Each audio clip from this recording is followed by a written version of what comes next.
Episode 13, Betrayal. We open at Iron Heights Prison. Outside of the prison, a man and a woman are passionately making out. They are portrayed on the board as Preminger and Laverna. The man called Vanch and the woman is called Vivian, and these two decide to head to some guy named George's mansion, and then they murder George and they start hiding out in his mansion. Back in the Arrow Cave, Oliver and Diggle are discussing Moira's copy of the list that Felicity gave them. Diggle's like, hey Oliver, I think Moira might be more involved than she's letting on. And Oliver's like, no. Mommy Moira is not involved in this, okay? It's a mistake. But Diggle's not so easily fooled. Back on the island, Oliver follows the map that Yao Fei gave him, and he arrives at an abandoned plane, like a crashed plane. Inside the wreckage, he gets ambushed by an Australian man. Back at the precinct, Lance is talking to Lieutenant Pike, and he's like, hey Lieutenant, we need to catch this vigilante. And Pike's like, you know what? We don't really need to catch the vigilante. Like, he's out here busting up drug rings and catching criminals for us. He's doing good. So maybe we can lay off the vigilante. And Lance is like, absolutely not. We need to catch this guy. He's dangerous. Lieutenant Pike says no. Oliver then goes to confront Mommy Moira about the list. And he's like, Mom, what is this? She says it's just a list of people who owed Robert favors. Oliver poses that he thinks this list got Walter abducted. Moira takes the list and throws it in the fire and says, Oliver, you should probably not look into it then. At CNRI, we're with Laurel and Thea. Remember, Thea is now doing community service at CNRI. Also meet a woman named Anastasia. And Anastasia reveals to Laurel and Thea that Cyrus Vanch, a dangerous criminal, has just been let out of Iron Heights on a technicality, and every single person in the world wants him back in jail because this Vanch guy, he's really bad news, okay? He's done every crime you could possibly think of, and he's definitely gonna do some more. Just then, Laurel gets a call from Tommy Merlin, and he's like, hey Laurel, I'm auditioning chefs for the club. Do you want to stop by for a tasting? And Laurel's like, yeah. Oliver goes to Diggle in the Arrow Cave, and he says, Dig, Moira, not involved. Diggle says, if this was any other person and not your mother, you would be hooded up right now, and you'd be pointing an arrow in their face, and you'd demand that they tell you everything they know. Just then, Oliver gets a call from Laurel on the vigilante phone. She tells the vigilante that Vanch is probably at his lawyer George's house, and he should go check it out and then meet up with her because she needs some evidence, and he agrees. At the precinct, Lance's little tech minion, his name's Kelton, I think, is like, yo, Lance, I got something. She's gonna meet with this fucking vigilante, and the task force is gonna be there. The vigilante goes to see Vanch. He is holed up at George's house. Turns out Laurel was right. And he kills 4 guards on his way in, and he's just kind of doing some recon. So he's standing in the bushes. Vanch is sitting on his porch, right? So Oliver shoots an arrow kind of at the porch, and this arrow has a listening device on it. Vanch is not so easily fooled. He sees the arrow, he plucks it out of the wall, and he says, I'm gonna take down the hood. Freaky little Kelton was listening in to Laurel's next phone call with the vigilante, and they know exactly when and where they're gonna meet up, so they assemble the task force. Lance is like, hey guys, rubber bullets. This is my daughter, okay? So they go to bust up the meeting. Laurel calls Tommy on her way to the vigilante meeting, and she's like, hey, I'm gonna be a little bit late to that cake testing. It's just gonna be an hour and a half tops. And Tommy's like, okay, I'll wait for you. Diggle is not a very trusting guy, so he's still a little bit on the fence about Moira, so he decides he's gonna follow her around for the entire week. Moira asks Diggle to drive her to a friend's birthday party, and Diggle is like, yeah, friend's birthday party, we'll see about that. So she goes into this birthday party, and then Diggle follows her into the birthday party, and oh, turns out it's just a bunch of old ladies celebrating a birthday. So that's awkward for Diggle. Laurel meets the vigilante on a rooftop, and they discuss Vanch. Oliver tells her, well, the vigilante tells her everything that he learned, and then the cops show up. Wee woo, it's the cops, and Oliver jumps off the roof, and then Lance follows him, also jumps off the roof. He doesn't make a very graceful landing.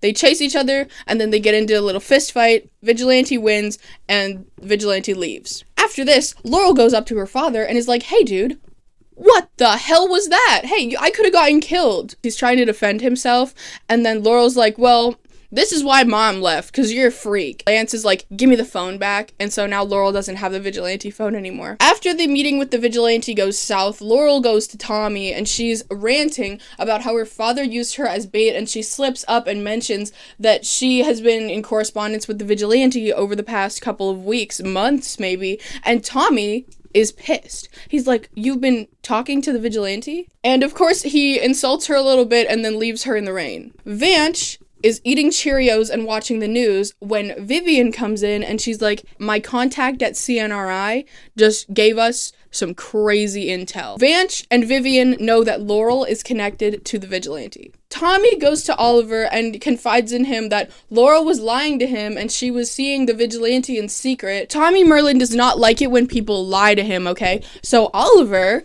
who's keeping an even bigger secret, tells Tommy that he should just go have a conversation with Laurel and they should just be honest with each other. Okay, Oliver, maybe take your own advice sometime, because if Tommy is upset that Laurel is talking to the vigilante, wait until he finds out that you are the vigilante.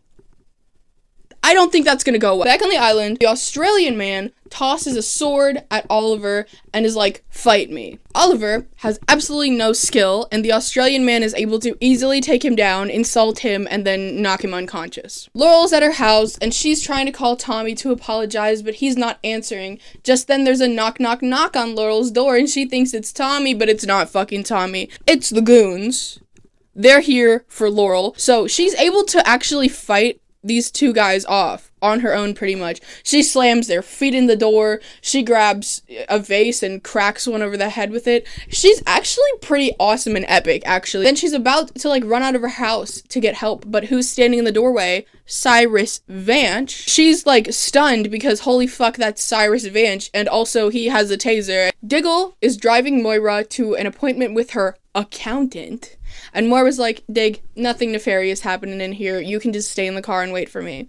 And he's like, gotcha, Moira. Totally gonna do that. She goes into an office room, and he goes into the janitor's closet that's right next to the office room. Using a listening device, Diggle is able to overhear a conversation between Moira Queen and Malcolm Merlin. Moira out loud says that she threatened Carl Ballard. She mentions the undertaking. Malcolm Merlin mentions the storage unit with the Queen's Gambit's remains in it, and then Moira says that she already told him that she knew the yacht was sabotaged. So why did you need to say it out loud if you already told him that? Tommy arrives at Laurel's house, and he wants to like apologize to her, take Oliver's advice, but when he gets there, the house is in utter disarray. Laurel's nowhere to be seen, and there's an arrow in the wall, and it has a recording, and it's like, send this message to the vigilante or I will kill Laurel. Tommy takes the arrow to Detective Lance, and Lance is like, how on earth does Vance know about Laurel? There must be a rat in the police department. So he can't trust any of the other cops. So he has the vigilante phone, and he calls the vigilante and asks for help saving Laurel. In the arrow cave, Diggle and Oliver are there. Diggle plays the recording he got of Moira to Oliver. Very obvious that it's a different take because the dramatic pauses are all moved around. Oliver hears the recording. He hears Moira's voice crystal clear, saying that she knew the yacht was sabotaged, she's involved in the undertaking. It's very convenient that Malcolm Merlin's voice is distorted beyond recognition, and Moira Queen is crystal clear. Oliver, even after hearing this recording, is like, don't believe you. There's no way. Moira would never. They were gonna argue about this more, but then Oliver gets the call from Lance about Laurel being captured, so he goes to deal with that. Back on the island, the Australian man has Oliver Queen tied to a chair, and he's like, you're weak, you're puny, and I'm just gonna kill you. And he finally mans up. He's able to break out of his restraints and fight the Australian man back. This was all a test, so the Australian man is pleased, and he finally gives Oliver his name. It is Slade Wilson. Oliver and Detective Lance team up to save Laurel. They show up at George's little house where Vance is holed up. Oliver kills so many people on the way, and he runs out of arrows, and then he's confronted by Vance, who has Laurel tied up. Vance is like, drop the bow, Merida. Direct quote, drop the bow, Merida. So Merida drops the bow. Who swoops in at the very last second? It's Detective Lance. He saves Oliver. Laurel is talking to her father. She's still pissed off that he used her as bait, so she says that it's gonna take her a while before she can forgive him. And on her way out, she gets stopped by the vigilante, and the vigilante says to Laurel that he's not gonna get her involved anymore. And then Laurel talks to Tommy. He, like, tries to comfort her after everything that happened, and he's being really sweet, and they agree to forgive each other and stop lying to each other, and oh my god, Tommy Merlin is adorable. And nothing bad will happen to him. Back on the island, bombshell's about to be dropped, so Slade's like, Oliver, choose a weapon. And Oliver goes to a crate and he starts digging around, and what does he find in the crate? A black and white mask. Slade reveals that he is from the Australian Intelligence Squadron, whatever. His partner was this guy. This guy was Slade Wilson's partner. They were sent to the island to rescue Yao Fei, but then his partner got compromised.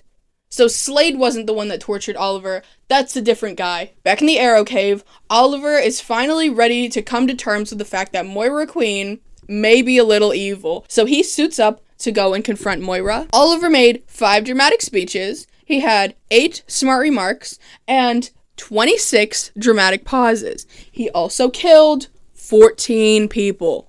Episode 14, The Odyssey. We open on Queen Consolidated. The Hood busts in through the window and takes down all of Moira Queen's security guards, and then he confronts Moira Queen. He says, Moira Queen, you have failed this city. Tell me about the undertaking.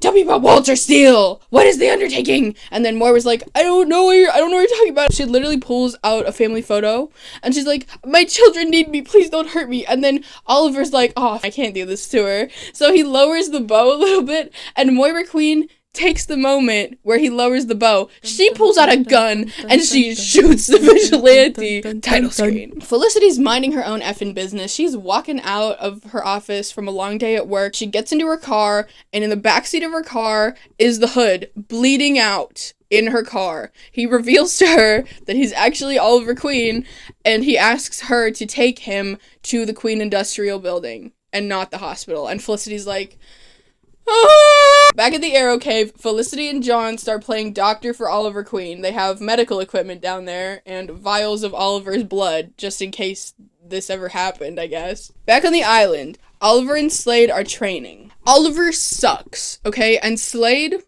keeps reminding him that he sucks. They discuss their plan to get off the island. So there's a supply plane that comes every 3 months or so, and the plane is coming in about a week. So they have like 10 days to get Oliver ready to storm Fire's camp, kill all the guards, and then get on that supply plane and get out of here. The plan is Slade Wilson is gonna deal with every single soldier except for one guy, the air traffic controller that's in the watchtower. Slade can't shoot him because the watchtower is protected by bulletproof glass.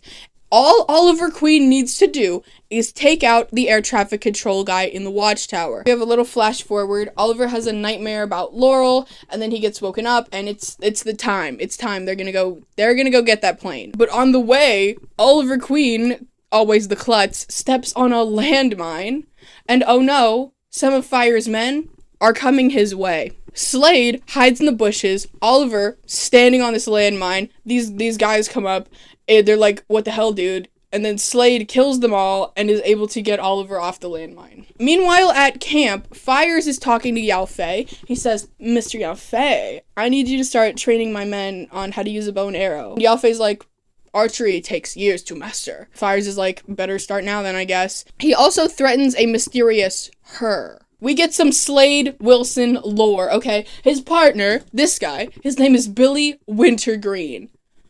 That name's not scary at all. Slade and Billy, they flew in on a plane together. Their mission was to rescue Yao Fei. Their plane was shot down by Fires, and then Fires kidnapped both of them. Fires asked them to join him. Slade said no, not a chance, but Billy Wintergreen joined Fires' side. We learn here that Billy Wintergreen was Slade's son Joe's godfather. In the Arrow Cave, Oliver, he's lying on the table, he's stabilized, and Felicity and John are having a chat, and John reveals to her all those things that Oliver actually gave to her to look into they were for the Hood, okay? Felicity's like, I knew it. Like, I didn't know he was the Hood, but like, I knew he was doing something. Back on the island, it's nightfall. It is time to attack the airstrip. Slade Wilson, guns a-blazing, takes out every single guy on the ground. He's clearing a path for Oliver to get to the watchtower. Oliver goes up to the watchtower, he sneaks in, he's behind the air traffic controller, he's got a gun, and he's ready to shoot the air traffic controller,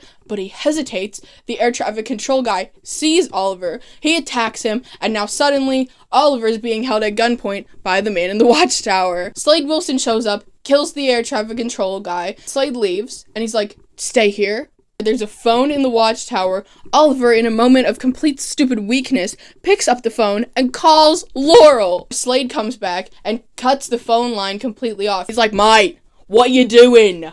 That's a terrible Australian accent. Just then, they get a radio message from the airplane, the supply plane that's about to land, and Slade answers it, which was stupid, by the way, because everybody else on this camp, they're all, like, American, except for Fires, who's British, which is odd. All the other soldiers are American, so it would make more sense if Oliver had answered, because his voice sounds more like you would expect one of the soldiers' voices to sound like. But no, Slade answers, Australian accent and all. People in the plane send a little code word over, because everybody who's, like, on comms knows the code word, but Slade and Oliver don't know the code word, but it turns out Oliver does know the code word because it's a quote from the Odyssey. Because the Odyssey was the one book Oliver remembered from college after he dropped out of all of them.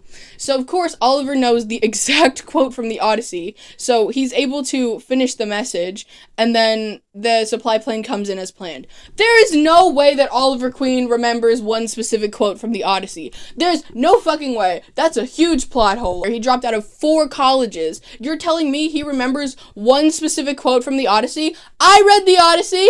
I don't remember any words from the Odyssey, okay? I just remember them salty tears rolling down Odysseus' face every other fucking chapter. I'm like, you should get that checked out, brother. Anyway, so he says the code back to the guy, and then the plane's like, okay, cool, we're gonna land. And then Slade reveals that after they take off, he's gonna send in an airstrike to the location, and he's gonna blow up Fire's entire operation. Oliver's like, we can't do that. Yao Fei is here, bro. Yao Fei, the guy who got me kidnapped and then left me in a cage and then killed me but didn't. He's here and I can't let him die. We're like best friends. And so Oliver's like, Slade, I'm gonna go free Yao Fei and I'm gonna bring him back to the airstrip and then we're all gonna leave together and then you can send in your airstrike. And Slade's like, whatever, kid. Back in the Arrow Cave, John trauma dumps on Felicity. He tells her about his time in Afghanistan? He tells Felicity about his time in Afghanistan, and he was protecting this warlord called Kadir, and so the military was tasked with protecting him, and then they get attacked, and the army guys and Diggle, they have to, like, fight off the attackers, and Diggle shoots and kills, like, an 18-year-old boy who was one of the soldiers. So Diggle's like, if I'm still a good person after what I did in Afghanistan, why can't I say Afghanistan? So Diggle is like, if I'm still a good person after what I did in Afghanistan, then Oliver Queen, he could still be a good person despite all of the bodies he's dropping. Back on the island, Oliver finds Yao Fei,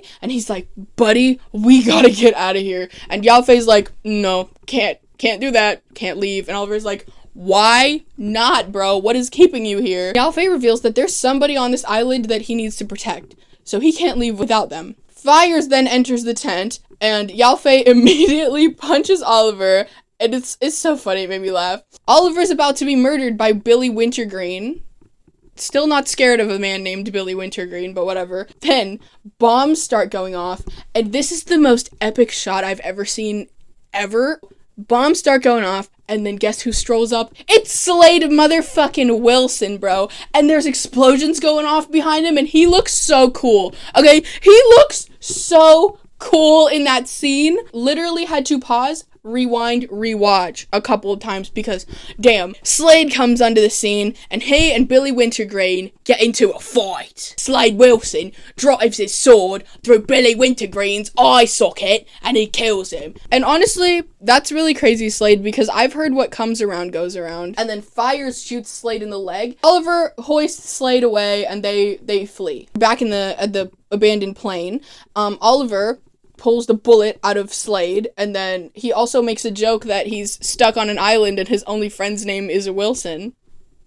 Then Slade reveals that Fires is just like a mercenary, like, he was hired to do this job. Fires is not the mastermind, he's reporting to someone. And Slade is hoping that that little bomb show that he just put off, that's gonna, like, slow them down a little bit. Fires then gets a call from his employer, and employer's not happy. Fires then lets Yao Fei go see this person that was, you know, keeping him on this island, right? And it's his daughter. Her name is Shadow. The camera zooms in on Shadow's back, and she has a very familiar looking tattoo on her shoulder. Back at Starling City, Oliver wakes up. Felicity's like, hey, Oliver, I upgraded your computers for you. And she also agrees to join Oliver's crusade only to help find Walter, because Felicity says that Walter was nice to her, and so she wants to help find him. That's so sweet. Oliver then says, Diggle, leave my mother out of this, okay? She's so innocent. Like, when I went to attack her, she showed me a picture of me and Thea. Like, she couldn't possibly be evil. She has a family. Do you know who else has a family, Oliver? Oliver's like, Moira's not involved. Leave Moira alone. And Diggle's like, whatever you say, boss. But then we get a shot of Oliver's back, and oh my god, he has the same tattoo as Shadow. Oliver returns to the Queen Mansion, and he talks to his mother about the Hood attack, and he's like, Mom, the Archer, he's never gonna hurt you again. I promise. Oliver made 7 dramatic speeches. He made 9 smart remarks and 33 pauses. He also killed no people. Congratulations! Now that Slade Wilson's on the board, I can finally do a little tangent. My friend Hannah also watched the show, and I was talking to her about it while I was making this video, while I was writing the script and doing my rewatch. I asked her, what character from season 1 do you think is the hottest character?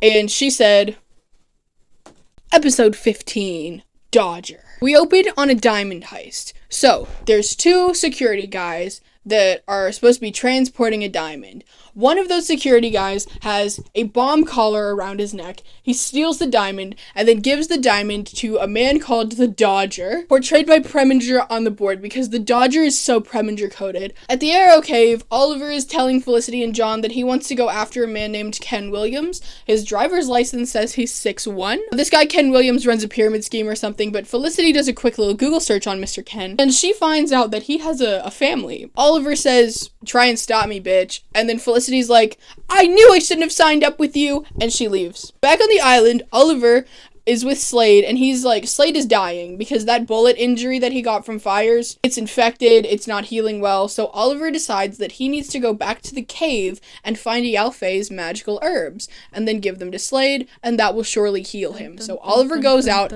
on his own back to the cave. Title screen. It's time, guys. Frank number 3 is on the board! Frank Chen. Frank Chen meets with Moira. So Moira tells Frank that she wants to get out of the undertaking. She knows that Frank also tried to help Robert.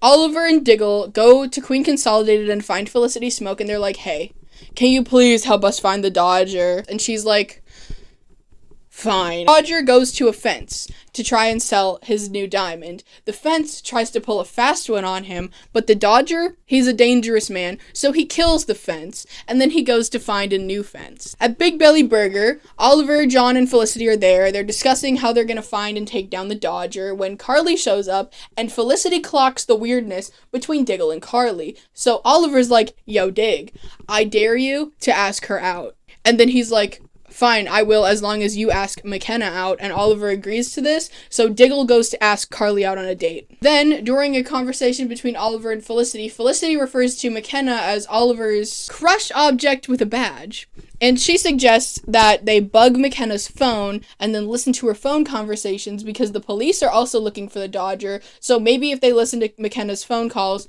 they can find the Dodger that way. And Oliver's like, I guess we'll try your way. Thea and Laurel are in the Glades. They're getting hot dogs together. They're about to go back to CNRI when a purse snatcher in a red hoodie shows up and snatches Thea's purse. Thea and Laurel are pissed. They start running after this guy. He jumps the fence while some crazy bongo music is playing in the background, but he leaves behind the chain from his wallet that got snagged in the fence. Oliver goes to see McKenna at the SCPD, and then he's like, hey, do you want to go out on a date with me? And he also bugs her phone during this conversation. She agrees to the date. Thea calls around to like thrift stores in the Glades. She's trying to find the name of the purse snatcher. She does eventually get a name from one of the store owners. His name is Roy Harper. More like Roy Heartthrob. Diggle's date with Carly goes just about as well as you would expect it to, because John Diggle, first thing he does is bring up Andy. Remember, Andy is Diggle's dead brother and Carly's dead husband.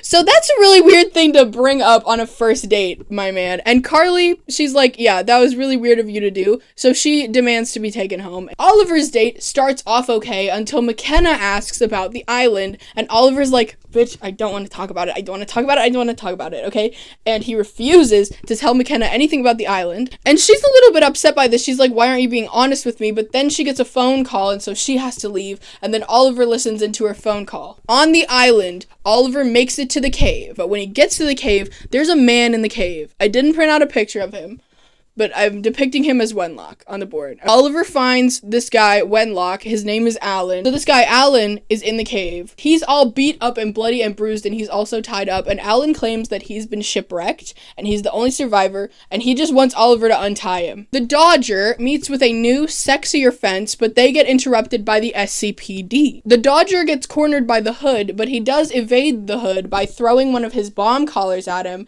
and it blows up in Oliver's face. At the Arrow Cave, Oliver, John, and Felicity discuss their new plan to draw out the Dodger. There's an auction coming up, okay? And Oliver, famously rich, decides that he's going to put one of his gems up for auction. They're going to put a tracker on the gem, and then when the Dodger steals it, they'll be able to follow him and take him down. Thea turns Roy Harper into the cops, so Lance is questioning Roy Harper about the purse snatching. Roy Harper is about to sob and cry, and he's telling a story to Lance about how his mother got addicted to vertigo, and he's just trying to get by, and just please don't arrest him because his mom's addicted to vertigo and his life is so bad. And Thea is listening into this, and she decides to let him go.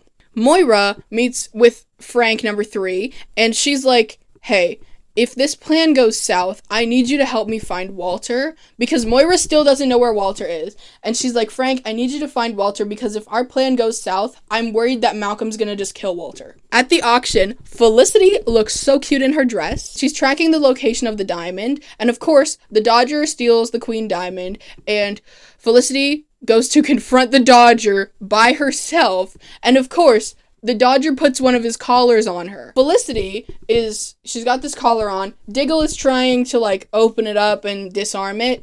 And while this is going on, Felicity is talking Oliver through a car chase, which is very long, drawn out, and boring. Eventually, the car chase ends with a confrontation between Oliver and the Dodger. The Dodger, he's got the button that's going to detonate Felicity's smoke. And Oliver throws an arrow at his arm, and it hits him right in the perfect spot to sever the tendon that would allow him to press the button. And it appears that Oliver just forgot that the Dodger has 2 hands, but luckily the Dodger also didn't try to use his other hand to press the button, so he's able to save Felicity and take down the Dodger. Back on the island, Oliver grabs his herbs, and he chooses to leave Alan in the cave without untying him. Diggle goes to apologize to Carly, and they kiss.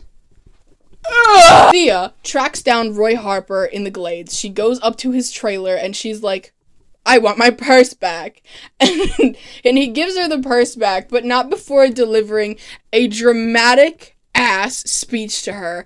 And he is acting like rent is due. He gave the speech of his life to Thea Queen. He tells Thea not to trust every sob story that a guy like him tells the cops. Oliver goes to talk to McKenna, and he apologizes for the date going south, and he gives a really dramatic speech about how it's just really hard for him to open up to people, and they agree to go on another date and try and make this relationship work. Lance then pops by, and he assigns McKenna to the Vigilante Task Force. On the island, Oliver returns to Slade with the magic herbs, and he tells Slade that nothing happened. He does not mention Alan. This episode ends with Moira Queen going to visit China White, and she asks China White to assassinate Malcolm Merlyn. Oliver made 11 dramatic speeches. He had 5 smart remarks and 39 dramatic pauses. He also killed no people, but McKenna killed someone this episode. So, episode 16, Dead to Rights. We open on an unauthorized helicopter landing in Starling City.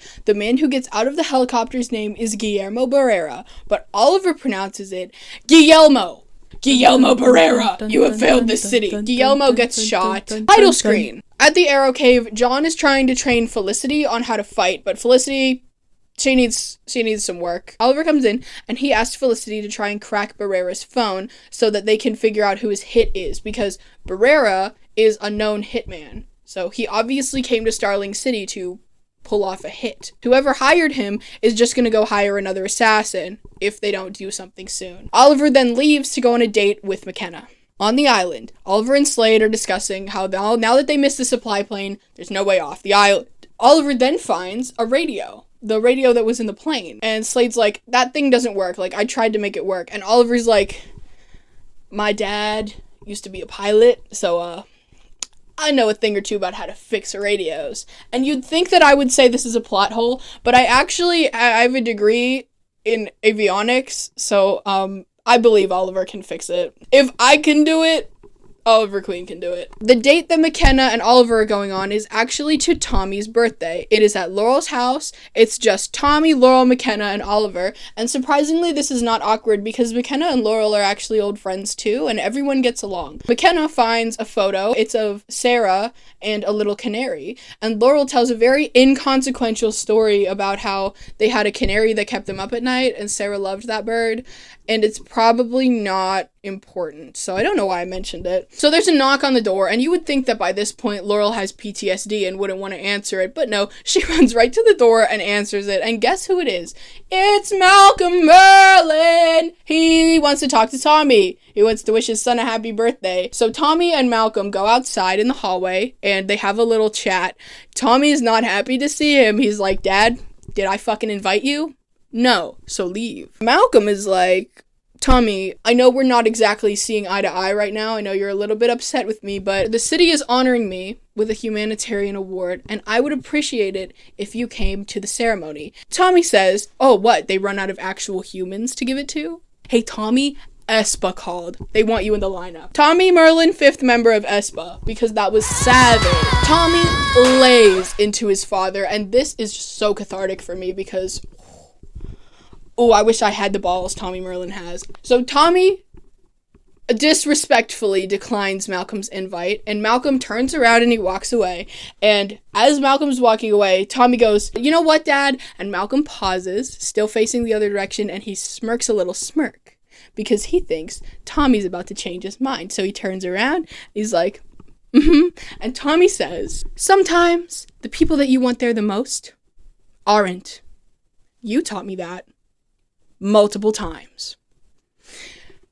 Way to kick him while he's down! Holy shit! Also, during this entire scene, there's this terrible music, and the only way I can describe it is like wizard wind chime music. It's crazy. It's like, what are we doing? Now we're in a place called Bloodhaven.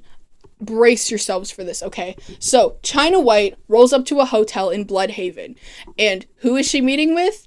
Dead hot, dead shot, Floyd Lawton! He's alive! Floyd Lawton, not dead actually. Dead shot, undead shot, more like. So she goes up to dead shot and she's like, I need you to do a hit for me. And he's like, my eyes aren't what they used to be. Can't do that. And, because he's got a glass eye, remember, because Oliver shot him in the eye with an arrow. China's like, oh, I got you something. She presents him with this new piece of eyewear technology that's kind of like the sight of a gun, but for your eye.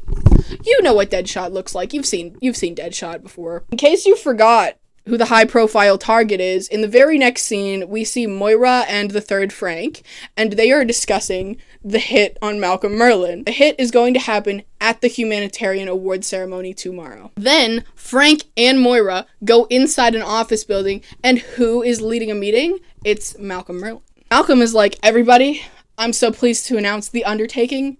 It's almost upon us, okay? Just a month or so more, and we are gonna undertake this bitch. And Moira Queen is like, Malcolm, I think I speak for all of us when I say, we're with you. Way to lie out of your ass, Moira Queen, queen of lies. Back in the Arrow Cave, Felicity was able to crack into Barrera's phone, and she finds out that the last number that called it traces back to a Chinese restaurant called the Jade Dragon Restaurant. So that's where Oliver goes. Oliver takes Tommy to the Jade Dragon Restaurant. There, they have a little heart-to-heart about Tommy's daddy issues, and Tommy reveals that after his mother died, Malcolm disappeared. Malcolm Merlin disappeared for 2 years, immediately after Rebecca's death, and Tommy doesn't know where he went. Tommy was 8 years old. Could you imagine being 8 years old, your mom died, and then your dad disappears on you for 2 years? I don't think I would ever talk to him either. When he came back, Malcolm was like stone cold, and he was like a completely different person. Tommy says that Robert Queen was more of a father to him than Malcolm ever was, but Oliver is still like, you should go to the humanitarian event anyway. Like, you should still be there for your father. And Oliver, respectfully, shut the fuck up. Hey, Oliver, if Tommy wants to never speak to his dad ever again, that's so valid for him, and you have absolutely no right to tell him to go make nice with his dad. Tommy Merlin, let me tell you the benefits of cutting your father out of your life. I have a long list. I have firsthand experience with a father who wants to, like, buy your love with money instead of, like, genuine love and affection. So, if Tommy wants to stick the big middle finger up to Malcolm Merlin, he has every right to do that. And I stand by Tommy, and Oliver choke on a cactus. Then, Oliver sees a burly Chinese man walk through the restaurant, and he goes to the back room. So, Oliver follows him to the back room. He questions a man that's back there about the hit. And the man doesn't know who the target is, but he does know that it's happening tonight. Back on the island, it's been weeks. Oliver's been troubleshooting this radio for weeks, bro. And he finally is able to get it to turn back on. And the radio can receive, but it can't transmit. So Slade's like, fuck, they can't hear us, kid. This is useless. China White is explaining her plan of attack on Malcolm Merlin. So the hit is going to happen at the Humanitarian Awards.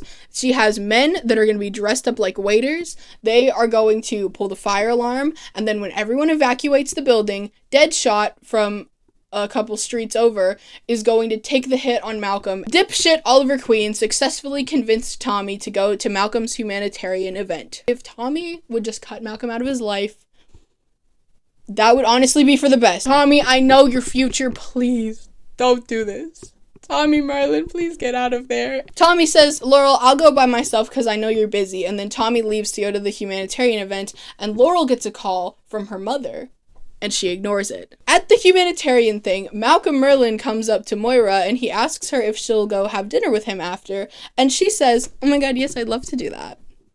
She's literally about to have this man killed, and she's, like, so chill. Oliver and McKenna are on a little date when Diggle interrupts them and says that they know who the target is and they know where it's going down. And so Oliver and McKenna do a little split, and then Oliver calls the cops and says, hey, you guys need to get to the humanitarian building because someone's gonna try and kill Malcolm Merlin. They still don't know it's Deadshot, but they know that the target is Malcolm Merlin and it's happening at the humanitarian event. So Oliver tells that to the cops, and then McKenna gets called by Lance, and so Oliver suits up, and then McKenna also suits up, and they are both headed to the humanitarian awards. Malcolm's giving his acceptance speech, and it is just as dramatic as you think it is, okay? He's going on and on about how the real humanitarian is his dead wife, Rebecca, who was murdered in the Glades outside of the very clinic that she was trying to help people with. Honestly, can't tell if Malcolm Merlin's about to start hulking out or if he's about to just, like, break down in tears. And then the fire alarm goes off and everyone starts evacuating. Malcolm Merlin sees the Triad waiters kill a couple of people,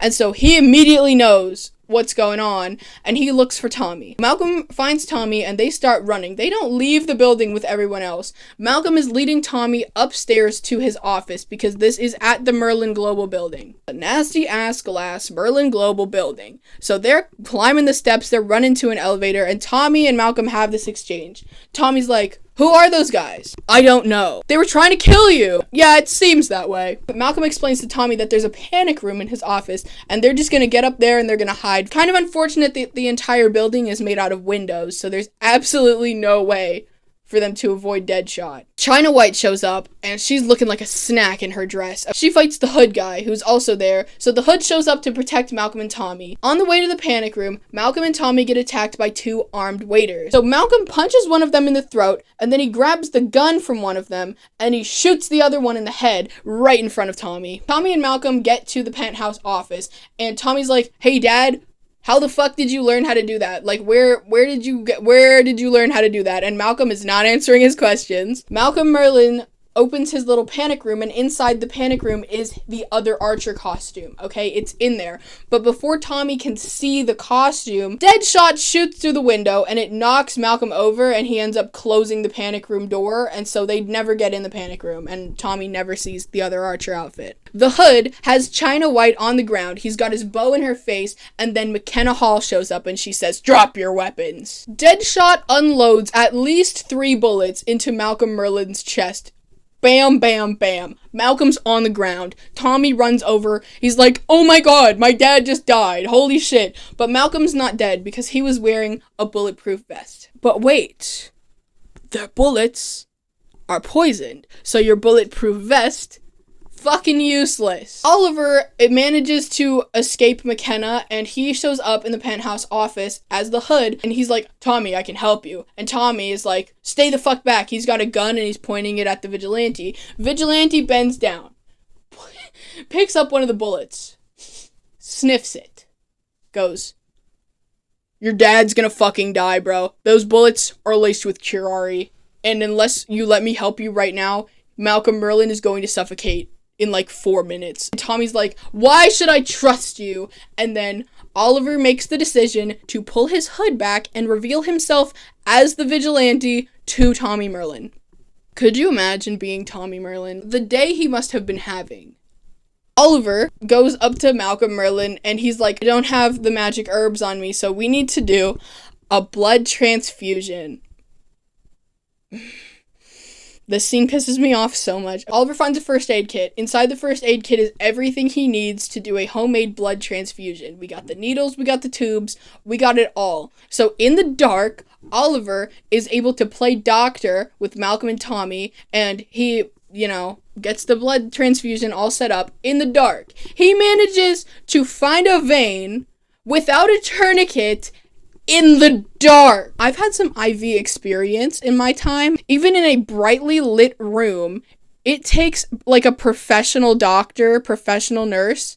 It takes them a while sometimes to find a vein and get a blood transfusion or get the IV going. So there's no way.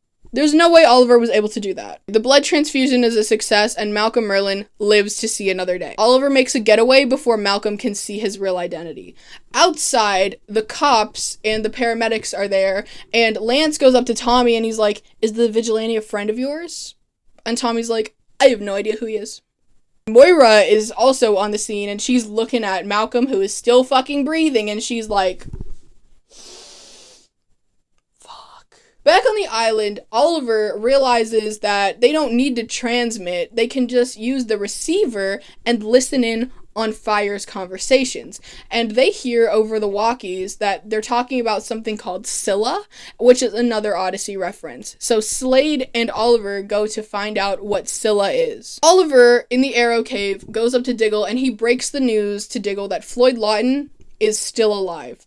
Diggle is upset. Oliver and Slade on the island, they figure out that Scylla is a missile launcher and it can launch up to 12 missiles at a time. In the hospital, Malcolm Merlyn reveals to Tommy that in the 2 years he was gone after Rebecca's death, he was at a place called Nanda Parbat.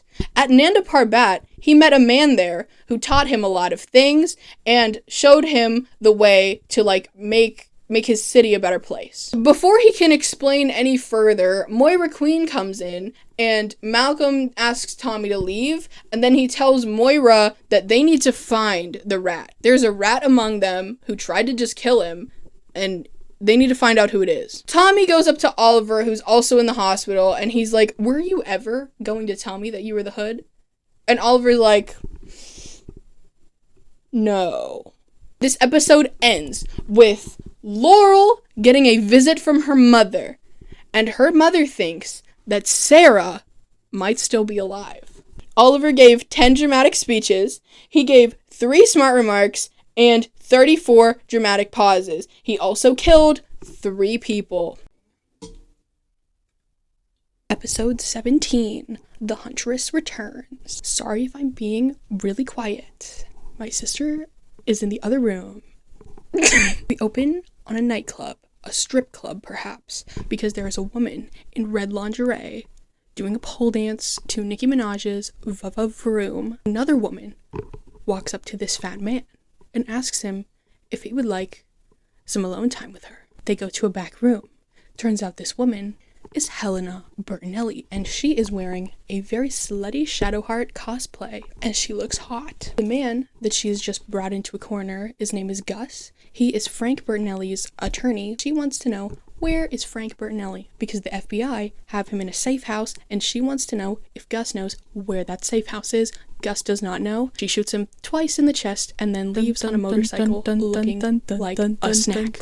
Title screen. Oliver's nightclub is finally complete. It is time for opening night. Oliver's talking to McKenna as they walk through the club. Oliver reveals that they got Steve Aoki to perform on opening night. And he also reveals that he used to date Steve Aoki's sisters. Laurel invites Lance to go to lunch with her at the Big Belly Burger. Lance thinks it's because she wants to mend their relationship after the whole vigilante phone used as bait situation. But no. It's actually because Miss Dinah Lance, Laurel's mother and Quentin's ex-wife, has entered the chat. And she thinks Sarah's still alive, and she wants Quentin's help to find the evidence and find Sarah and bring her home. The reason that she so adamantly thinks that Sarah is still alive is because a tourist took a photo of an American woman in China, on an island off the coast of China. She's wearing a Starling City Rockets baseball cap, and Dinah is so convinced that that's Sarah, even though it doesn't really look like her. But Laurel does not believe her, and she wants her father to kind of help stop this Dinah's weird obsession with Sarah, right? But Quentin does not want anything to do with Dinah, so he leaves. Thea and an unnamed Asian friend are walking down the streets in the Glades, and she runs into Roy Harper. She's like, hey Roy, do you want a job at my brother's club? He's hiring valet attendants. And Roy's like, sure, I'll take that job. Back in the Arrow Cave, John is Googling Deadshot, because remember, Deadshot is still alive, and John is not happy about that. So he's trying to track down Deadshot. Oliver comes in and he's like, hey, we have a problem. A Helena Bertinelli problem. Diggle is extremely worried that Helena is going to tell the police about their entire vigilante operation. Oliver is now trying to track down Helena Bertinelli to stop her from doing that. He doesn't have to look very hard to find her, because she is at the Queen Mansion talking to Thea. And Oliver comes in and he's like, get out of my house. You're not supposed to be here. And she's like, hey, Oliver, I need your help. My father, the FBI, has him in a safe house, and I need you to help me kill him. And Oliver's like, Helena, I'm not killing people anymore. I'm literally in my Batman era. Lady. Say hello to the dog. Oliver's like, Helena, I'm not going to help you track down and kill your father, because I am in my Batman era and I'm not killing people anymore. And Helena's like, it's a shame, because I'm going to start threatening your family until you help me. Oliver goes back to the club and he tells Diggle that he wants extra security around Moira and Thea because he is afraid that Helena is going to come for them. Tommy's also at the club because at this point, Tommy is still the general manager of the club, remember? So he's there, and Oliver tries to talk to him, but Tommy does not trust Oliver anymore. Tommy's just like, Oliver, you're a murderer, and I don't vibe with murderers, so we're not really friends right now, buddy. Back on the island, Oliver and Slade are hiding in the bushes. They have binoculars, and they are looking at this missile launcher, and they're speculating what exactly Fires might want to use the missiles on. Laurel goes back to her dad, and she's like, hey dad, please, can you look over this evidence of Sarah's life and just try and convince mom that it's not true, because she wants to open this whole can of worms about Sarah, and Sarah is definitely dead, and so I just need you to help convince mom that Sarah is actually dead. And Quentin does not want to help. He's like, listen, this whole Sarah thing, pretty traumatizing for me. You're reopening old wounds. I don't want to talk about Sarah. I don't want to think about Sarah. But he does agree to help look into the evidence, if only to, set Dinah straight. The club is officially open. It's opening night, and Oliver is having a great time, okay? He's given a toast with his sister and his family. You know who's not having a great time?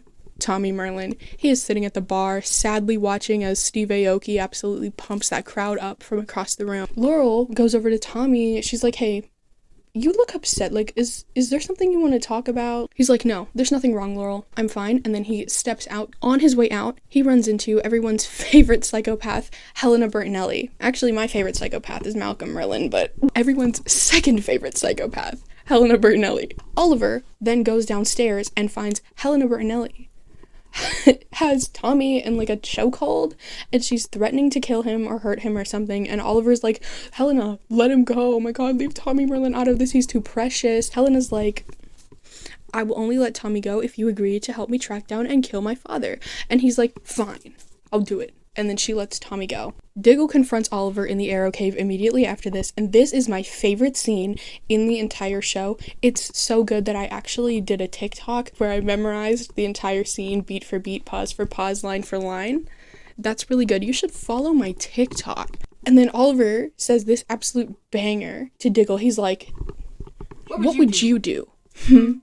If Floyd Lawton was standing right there. What would you do if Floyd Lawton was standing right there is the craziest thing that Oliver could have said, and I'm going to quote it every single day for the rest of my life. And then Diggle's just like, well, I wouldn't have done anything that would involve, blackmail. Oliver's like, that's fair and valid, but I'm going to help Helena kill her father, because if I don't, she's gonna go kill Tommy or something, and we can't have that. Then Helena shows up in the Arrow Cave. She also meets Felicity down there. Oliver tells Felicity to GTFO, and then Helena reveals that Frank Bertinelli is going to be transferred from his little safe house to prison. But there's going to be 2 vans, okay? One of them is a decoy van, and the other one is going to have Frank Bertinelli in it. So she and Oliver are going to split up. Oliver's going to take one van, Helena's going to take the other. Tommy goes to CNRI to apologize to Laurel for, leaving last night and being vague with her. And he tells her that he can't tell her exactly what's going on, but he is sorry. And she refuses to accept this apology. She's like, you need to be honest with me, or this isn't going to work. She's also wearing a really cute little wishbone necklace that she's been wearing pretty much for the entire season, but I only now noticed it. And I want it. Thea then goes to talk to Roy at his little trailer in the Glades, and she's like, why didn't you show up to work? You weren't there. I got you a job and you weren't there. And Roy's like, I don't want your charity. On the way back home, Thea gets attacked by 2 thugs. Luckily for her, Roy Harper was following her, and he does some Spider-Man moves and takes them both down, but he also gets stabbed. Oliver and Helena are going after the 2 trucks. Oliver ends up with the decoy. It's completely empty, nothing in it. He tries to catch up with Helena. Helena gets there first, and the van door swings open, and guess who jumps out? It's the SCPD. So the whole thing was a trap. Frank Bertinelli was not being transferred anywhere.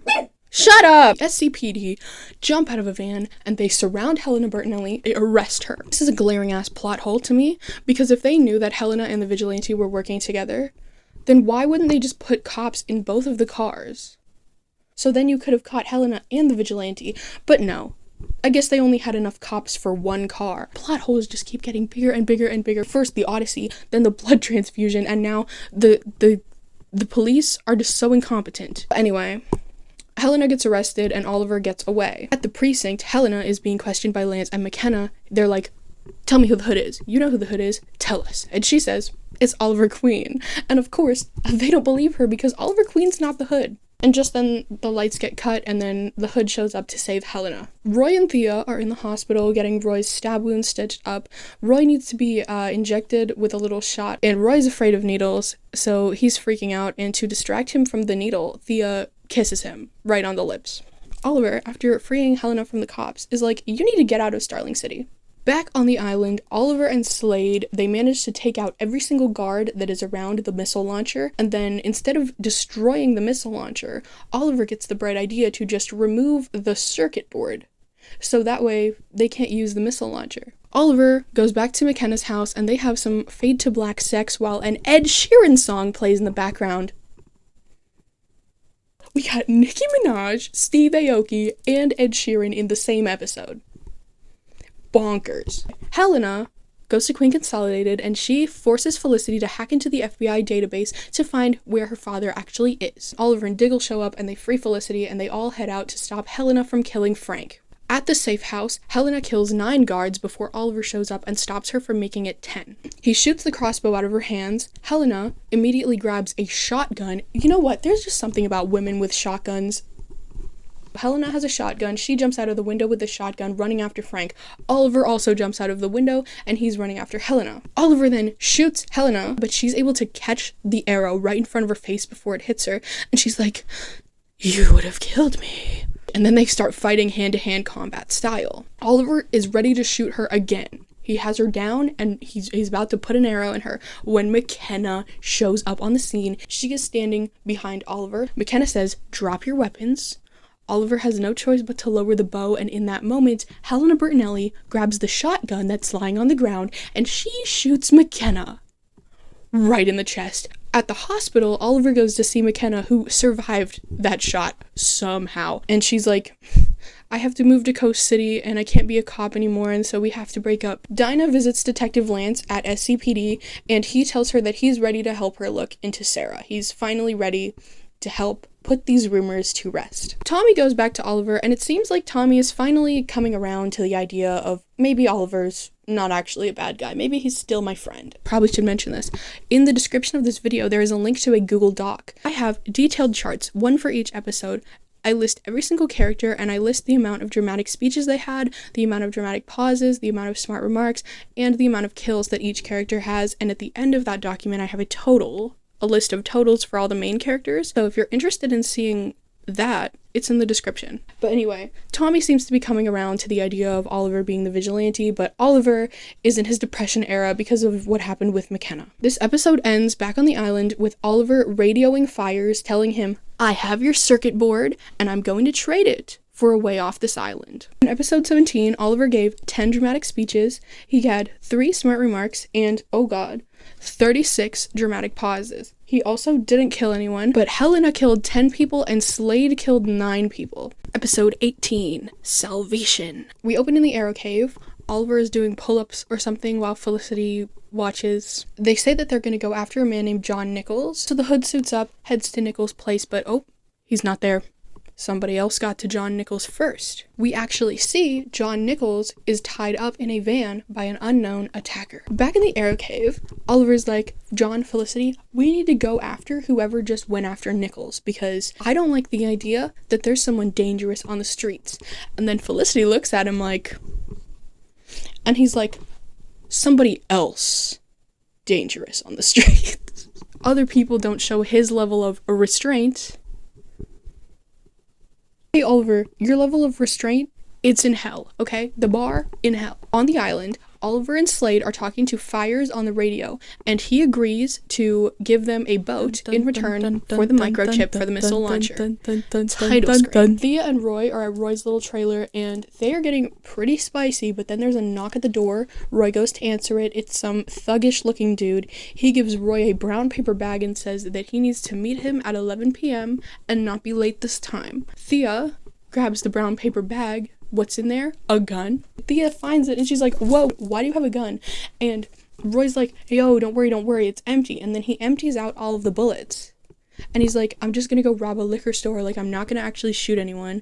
And Thea's pissed because she's like, "I offered you a real job and you're still out here robbing liquor stores, bro." And so she leaves. She says, "You're just a waste." And then she leaves. Laurel rolls up to Quinton's house, and she finds Quinton and Dinah there, and they have an entire wall full of missing persons posters. It's got string, it looks kind of like this, actually. They're going a little crazy, and Laurel is pissed. She's like, "Dad, I wanted you to look into the Sarah thing just because I know it's not real." Like, John and Oliver are at the only burger joint in town having a discussion about how Oliver being lonely forever is totally a good thing, when a broadcast shows up on every single phone. It's the newest villain in town, Rumpelgoocher. He's doing a broadcast and he's got John Nichols. He's got a gun in his face and he's about to kill Nichols on a live broadcast. It's honestly serving Edward Cullen Batman Riddler vibes.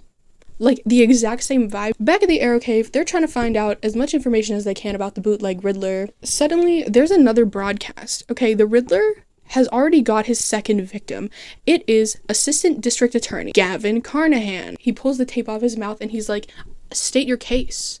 Why should you live?" Oliver asks Felicity to try and track down where the signal is coming from because this man is broadcasting, so they should be able to track down his IP address or something. So Felicity starts going into hacker mode and she finds an address. She sends Oliver to the address. At this address, it's an abandoned building. There's nobody there. Oliver checks the whole thing. And then Felicity is like, "Oh shit, the IP address moved to a different location, so Oliver runs there. Turns out there's nobody there either. It's a completely empty lot. By this time, the Riddler kills Gavin Carnahan, and Felicity blames herself for this. Also, during this broadcast, the Riddler reveals who he is. He reveals his identity because he mentions that his wife, Emma, died. And so they're able to, like, do a Google search and figure out this man's name is Joseph Falk. Falk. Moira Queen is back, and she is meeting with Frank number 3, and she's like, yo, Frank, what are the chances that Malcolm Merlyn discovers that we tried to kill him?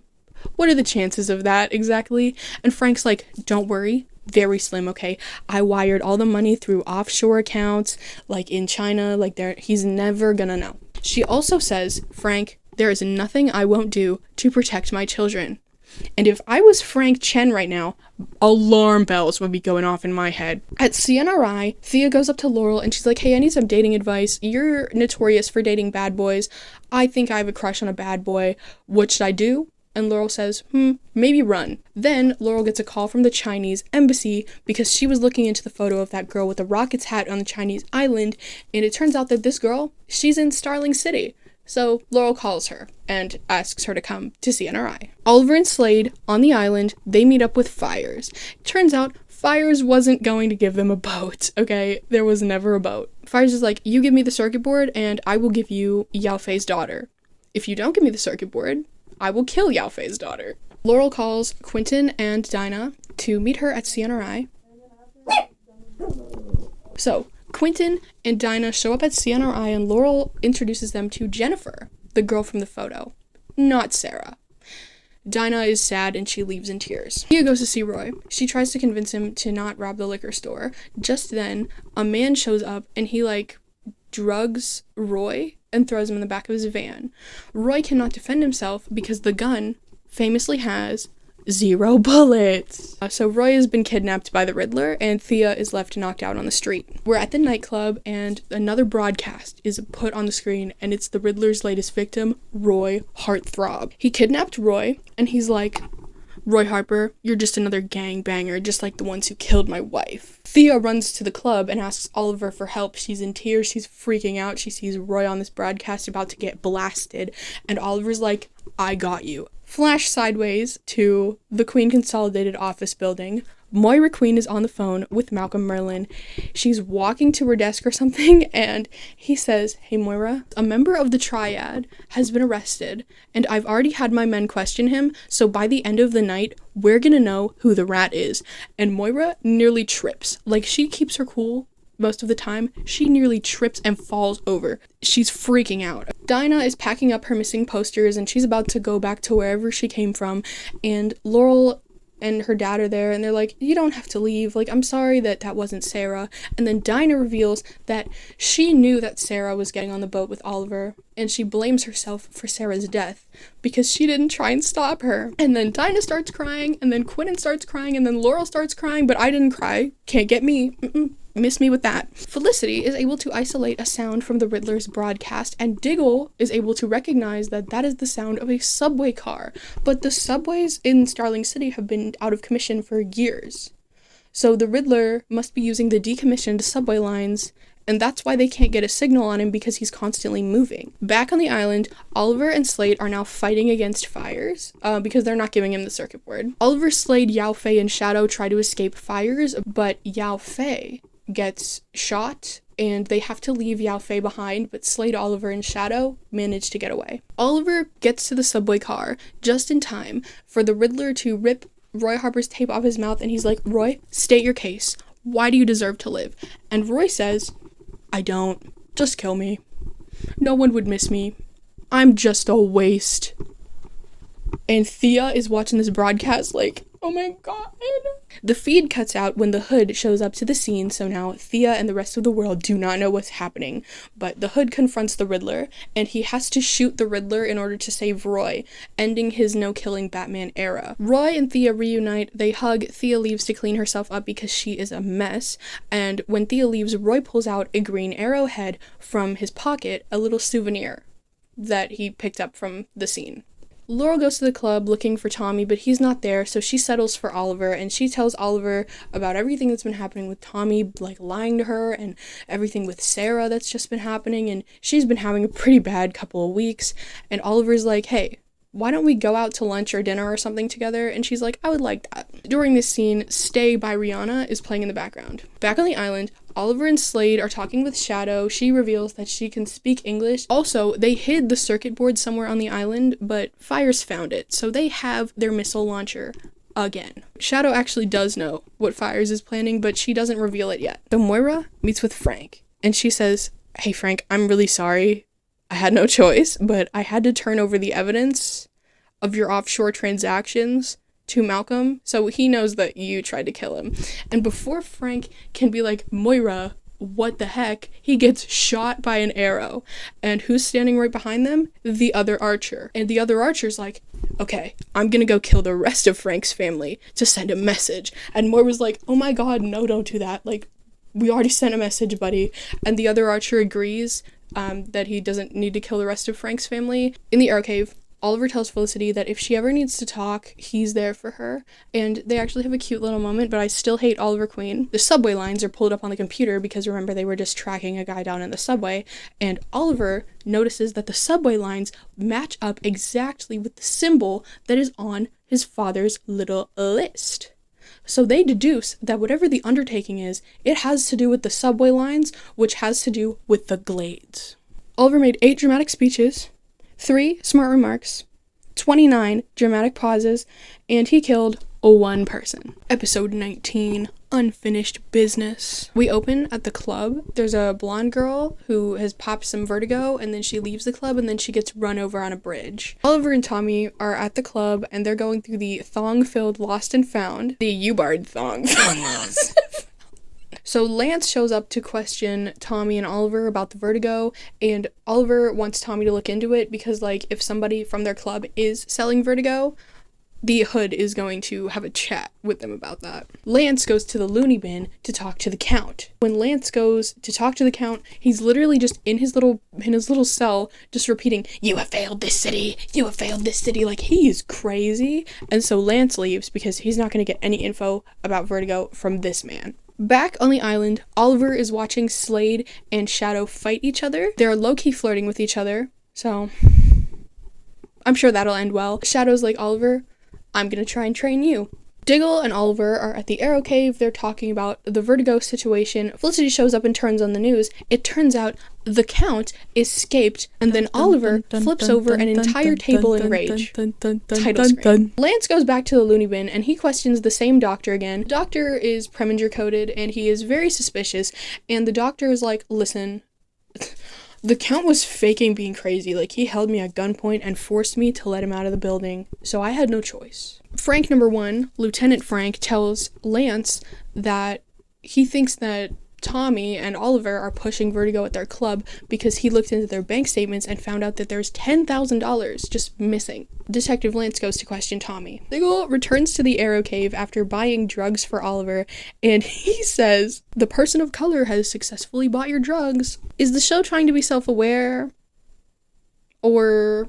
Anyway, Diggle put a tracker in the drug money, and so they're able to use that tracker to, like, track down where the vertigo is, right? That's the plan. Oliver leaves, and then Felicity and John discuss Deadshot, because John has asked Felicity to look into Floyd Lawton without Oliver knowing. And Felicity's like, maybe you should tell Oliver? And Diggle's like, no. She's able to find out who is booking Deadshot his hits. Lance rolls up to Laurel's house, and Laurel and Tommy are having dinner, and Lance questions Tommy about the $10K and the drugs again, and Laurel's like, hey, I'm a lawyer, I'm now Tommy's lawyer, and I'm not allowing you to ask him any further questions.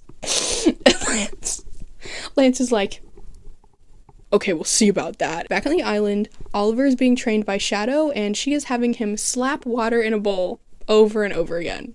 There's a lunatic high on vertigo at the Starling City Aquarium, and he is causing mayhem and ruckus, and Oliver goes to the aquarium to try and stop the guy. Felicity calls Diggle because Oliver needs backup at the aquarium, but Diggle ignores the call because he is meeting with a woman, Lila Michaels, from Argus. He tells Lila from Argus that they have all this info on Deadshot. They know his name, they know who's booking his hits, and he gives all that info to Argus. He does not give Lila the specifics of why he's so interested in catching Deadshot. Lance goes to the club, and he wants to search it. But Tommy's like, you're gonna need a warrant for that. And so Lance has to leave. Oliver gets to the aquarium to try and save the guy who's high on vertigo, but he's too late and the guy dies of an overdose. Back on the island, Oliver and Shadow are discussing Yao Fei, and Shadow reveals that whatever Fires is planning, he's going to be using Yao Fei as a scapegoat to take all of the blame. Lance returns to the nightclub with a warrant this time, okay? Oliver and Tommy are there, and so is Laurel. The whole squad is here, and Lance demands that Oliver opens the basement door so he can search the basement. Famously, the Arrow Cave is in the basement of this club, okay? So Oliver's freaking out. He's like, hey, Lance, you don't want to do this. Oliver opens the door, and they go down there, and guess what's down there? Nothing but boxes of liquor. Tommy dismantled the entire Arrow Cave and covered it up for Oliver. After everybody else leaves the nightclub, Oliver goes to talk to Tommy, and he thanks him for what he did, and then Tommy blows up at Oliver. It is exactly like the chat he had with Malcolm in episode 16, that Tommy Merlin does not hold back. So it turns out that the $10,000 that went missing from the accounts, Tommy used that money to bribe an inspector because he didn't want them checking the basement, okay? And Oliver's like, why didn't you tell me that? And Tommy's like, because I don't tell you a lot of things, dude. Tommy says, but I changed, just like you did. Now you put arrows in people who do illegal things. Last time I checked, bribing a city inspector isn't legal. And then Oliver's like, Tommy, I'm not going to put an arrow in you. And Tommy says, I have no idea how you find it so easy to kill people. The next time that you think the worst of me, imagine how I must be thinking about you. Oliver then goes to John Diggle to argue some more, this time about Floyd Lawton. Oliver's like, yo, Dig, I needed your help at that aquarium. And Dig's like, well, Floyd Lawton is more important than your stupid aquarium. And Diggle's mad because he feels like Oliver doesn't understand the importance of what finding Floyd Lawton means to Diggle. Felicity shows up. She's confused at why the Arrow Cave is completely dismantled, but she has a tablet on her, so she pulls that out. She does some Googling, and she figures out that the Count must still be at the loony bin. Okay, he never left. He's still there. Okay, so the Hood suits up to go take down the Count. By the light of a green glow stick, the Hood enters the asylum, and he finds the Count in like a basement somewhere. And he is hooked up to a chair, and the Count is still incoherent. Like, he's still mumbling gibberish. Oliver's like, well, if the Count's not behind this, who is? Then he gets hit in the head by the suspicious doctor. And the suspicious doctor ties Oliver to a chair, and then the doctor explains that he was able to reverse engineer vertigo by using the results from the Count's blood work and stuff, so that's fun. So the doctor is the one who's now the mastermind behind the vertigo, and he very nearly, kills Oliver, but Oliver does manage to escape like he always does. Oliver then kills the doctor, and he goes back to the Count, loads up an arrow, and is about to kill the Count, but then he's like, there's no point killing this guy. He's completely lost his mind, so Oliver lets the Count live. Tommy is back at the club, and he tells Oliver that he quits. Okay, Tommy quits the club, and he says, this club is important to me, but for you, it's just a front. You want me to keep your secret, help you become this thing that you become, but you refuse to see what I've become. And I've got a little bit too much self-respect for that. And then he leaves. He leaves on a high note with that absolute banger of a line. Dude, whoever wrote Tommy Merlin's lines, they deserve like every award. Back on the island, Oliver is finally allowed to stop slapping water and draw the bow. And the sound team went a little bit hard on the sounds for the bowstring drawing, because it's not giving archer, it's giving chiropractor. But now that he can successfully draw the bow, it's time for him to learn how to shoot it. Laurel finds her father drinking soda at a bar, and she apologizes to him, and he apologizes to her for, going after Tommy and not trusting him. She says that people can change, and then she forgives him. At the Arrow Cave, Oliver and Diggle kiss and make up, and Oliver says, okay, it's time, we're gonna change targets, and we're gonna take down Floyd Lawton, because if it's important to you, it's important to me, because we're all a team here. Then we cut to Thomas Merlin, and he is speaking to an unknown mystery person, and I think you can figure out who it is before I even tell you. Tommy's talking to this guy, and he's like, I've come around and I would like a job with you. And of course, the man he's talking to swivels around dramatically on this little swivel chair, and it's Malcolm Merlin. Tommy is now working for his father at the nasty ass glass Merlin Global building. So we learned in this episode some Felicity lore. She did drugs only one time and it was by accident, and she's also allergic to nuts. So you better believe I'm paying attention to every food that she's putting into her mouth from this point on so that I can find a continuity error. In episode 19, Oliver gave 9 dramatic speeches, 7 smart remarks, 31 dramatic pauses, and he killed 1 person.